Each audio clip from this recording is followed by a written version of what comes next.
Most people believe that after World War II, Europe left dictators behind, that the continent had learned its lesson, that tyranny was buried along with Hitler and Mussolini. But that is far from the truth. While the world celebrated the fall of fascism and the promise of democracy, in the sun-baked hills and quiet cities of Spain, one man quietly took absolute control, and he would keep it for nearly 40 years. His name was Franco. He did not storm across Europe with tanks. He did not seek to conquer nations like Hitler or Mussolini. Instead, he rose through calculation, through military discipline, and through a willingness to crush anyone who opposed him. To understand his power, you must first understand the Spain he inherited. The country was fractured, politically unstable, and bitterly divided. The monarchy had fallen, leaving behind a fragile republic struggling to stand. Cities hummed with tension. Workers demanded rights. Regional identities clashed with central authority. Political factions hardened into enemies. Fear became part of everyday life. And against this backdrop, Franco emerged. Not overnight, but slowly, carefully, maneuvering within military ranks and nationalist circles. Then came the Spanish Civil War. It was catastrophic. Families were torn apart. Neighbors turned against neighbors. The streets of towns and villages became battlefields. Franco led the nationalists against the Republicans, a coalition of leftists, socialists, and anarchists. But this was not just a war of weapons.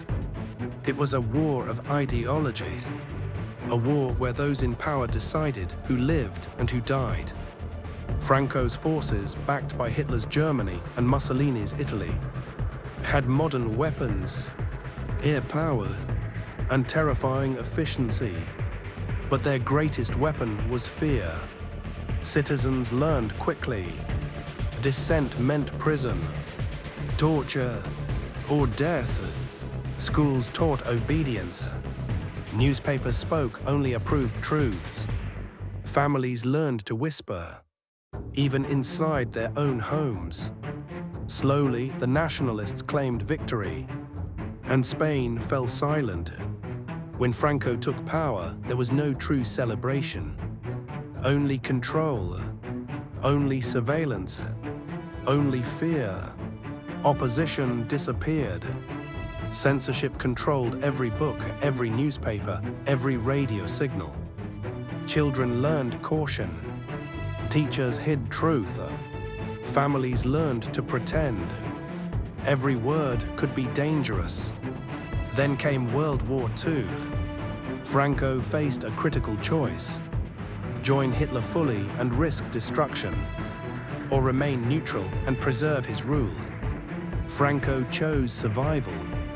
He offered limited support, sent volunteers, but avoided full involvement. And that decision saved his regime. While Europe burned, Spain endured. And when the Cold War began, everything changed. The United States feared communism more than dictatorship. Franco became useful, a strategic, protected. Spain transformed into a paradox, a dictatorship accepted by the democratic world, but feared by its own people. Inside Spain, oppression continued. Languages were banned, cultures suppressed, identity erased, prisons filled with dissidents. Yet resistance never died. It survived in whispers, in secret songs, in hidden manuscripts, in memory. Then, in 1975, Franco died, not in exile, not in prison, but peacefully, in his own bed, untouched by justice. Only then did Spain begin to breathe again.